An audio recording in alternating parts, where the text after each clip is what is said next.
ಕೆಲಸ ಕಾರ್ಯಗಳನ್ನು ಮಾಡಿದ್ದಾರೆ.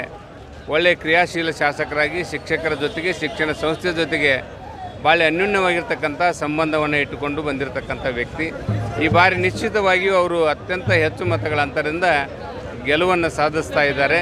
ಅದರ ಜೊತೆಯಲ್ಲಿ ದೇವೇಗೌಡರು ಕೂಡ ಹಿರಿಯರು, ಪಕ್ಷದ ನಿಷ್ಠಾವಂತ ಕಾರ್ಯಕರ್ತರು, ಪದವೀಧರರ ಬಗ್ಗೆ ಭಾಳಷ್ಟು ಕೆಲಸ ಕಾರ್ಯಗಳನ್ನು ಮಾಡ್ತಕ್ಕಂಥವ್ರು, ಪದವೀಧರ ಕ್ಷೇತ್ರದಲ್ಲಿ ಧ್ವನಿಯಾಗಿ ಕೆಲಸವನ್ನು ಮಾಡಿರ್ತಕ್ಕಂಥವ್ರು.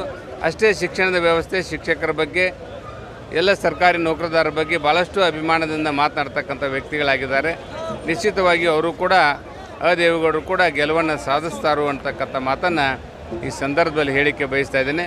ನಮ್ಮ JDS ನಾಯಕರು ಕೂಡ ಅಷ್ಟೇ ಸಹಕಾರ ಬೆಂಬಲವನ್ನು ಕೊಟ್ಟಿರ್ತಕ್ಕಂಥ ಹಿನ್ನೆಲೆಯಲ್ಲಿ ನಾವು 6 ಕ್ಷೇತ್ರಗಳನ್ನು ಇವತ್ತು ಕರ್ನಾಟಕ ರಾಜ್ಯದಲ್ಲಿ NDA ಒಕ್ಕೂಟದಿಂದ ಗೆಲ್ತೀವಿ ಅಂತಕ್ಕಂಥ ವಿಶ್ವಾಸ ಪದವೀಧರರ ಕ್ಷೇತ್ರದಲ್ಲಿ ಪದವೀಧರರ ಕ್ಷೇತ್ರದಲ್ಲಿ